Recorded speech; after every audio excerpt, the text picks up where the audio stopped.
I'm Marianne, a licensed mental health counselor, and your host on the When Life's Unfair podcast.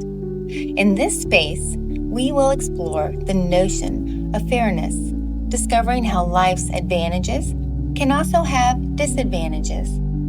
We will examine fairness and reveal how life's challenges can drive meaningful change.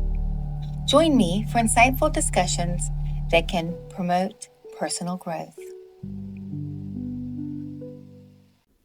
I remember 911 like it was yesterday, but yet at the same time, it feels like a lifetime ago, almost like a movie playing in slow motion. It was one of those moments in history where life shifted suddenly and violently, and nothing felt normal again. Talk about an unfair curveball. One single morning changed the way the world lived, worked, traveled, and trusted. At the time, I was living in Fort Riley, Kansas. My ex-husband was stationed there in the Army, and I was homeschooling our 3 children. They were just 10, 6, and 3 years old. Looking back, now it amazes me at how young they were and how young I was. How did I manage all of that with 3 little lives depending on me? Somehow I did. That Tuesday started like any other. I got the kids up, fed, dressed, and out the door. Which, if you've ever had 3 small children, you know is a feat all in its own. Tuesdays were women's group days. I dropped the kids off in the homeschooling room, and I went to set up for our meeting. We were there chatting, laughing, talking about ordinary life, when one of the women called us into the kitchen. The news is on. We watched the first plane hit. At first, we tried to make sense of it. Surely it was an accident, right? Then the second plane hit. Time slowed down. The room went silent. There was disbelief, shock, a kind of fear that sits heavy in your chest. This can't be real. This can't be happening.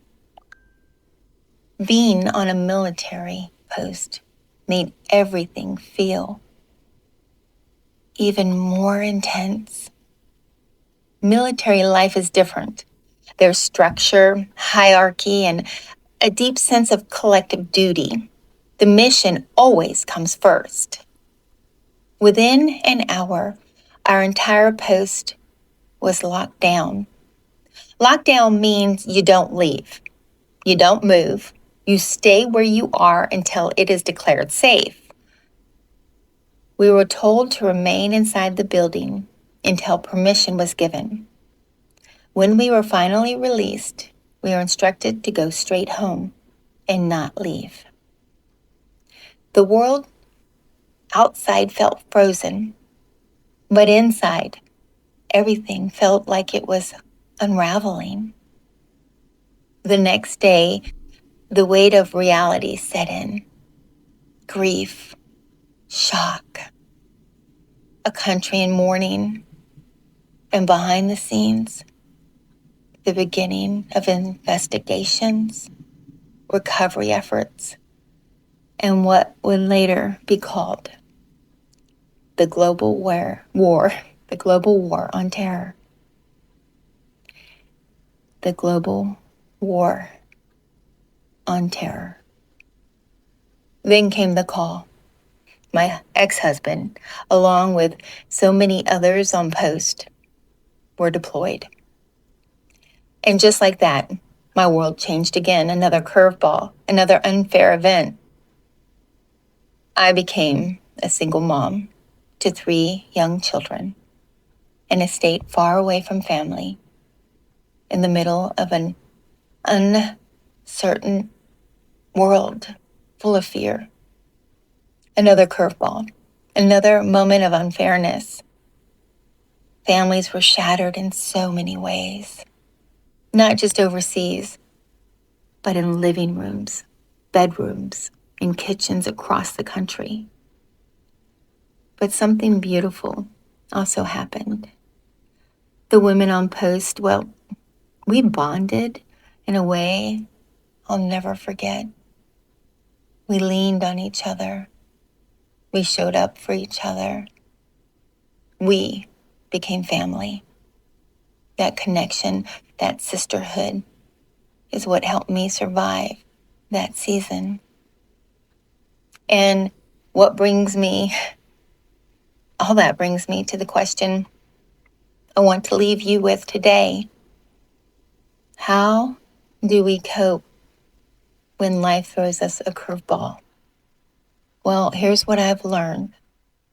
First, I breathe. I breathe all the time. That in through the nose, belly breath, slowly through the mouth. You slow down your nervous system and remind your body that you are safe, even if everything feels chaotic. You allow yourself to feel. You feel anger, your fear, your sadness. You don't judge it, but you don't live there forever either. You focus on what you can control, even if it's something small. Make a list, make one phone call, clean one corner of your home. You reach out for support. You don't carry it alone. And then, slowly, you begin to shift your perspective. You look for small moments of gratitude. You allow yourself to laugh again. You become flexible. You stop letting the hard moment define who you are. Moving forward doesn't mean forgetting. It means learning. You create new routines. You move your body. You find small joys. You ask, what is this teaching me about who I am and what I am capable of? And most importantly, you give yourself grace. Because healing takes time.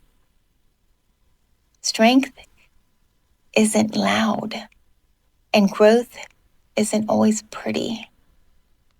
Sometimes it's just one breath at a time. This is how we survive life's curveballs. When life is not perfect, we are just human. I wonder today if any of you are going through a curveball that has been thrown your way, something so unfair. What can you do to just take one moment at a time and survive? I believe in you, my friends. And hopefully today you can take something I have said and apply it in your own life. Because life can be so unfair and so difficult. But I believe in you, and I believe in us. You are stronger than you think. Thank you for listening to this episode of When Life's Unfair podcast. I'm Marianne, and if you would like more information, please visit www.storieswithmarianne.com. I look forward to hearing from you. Till our next episode, I leave you with this Irish proverb.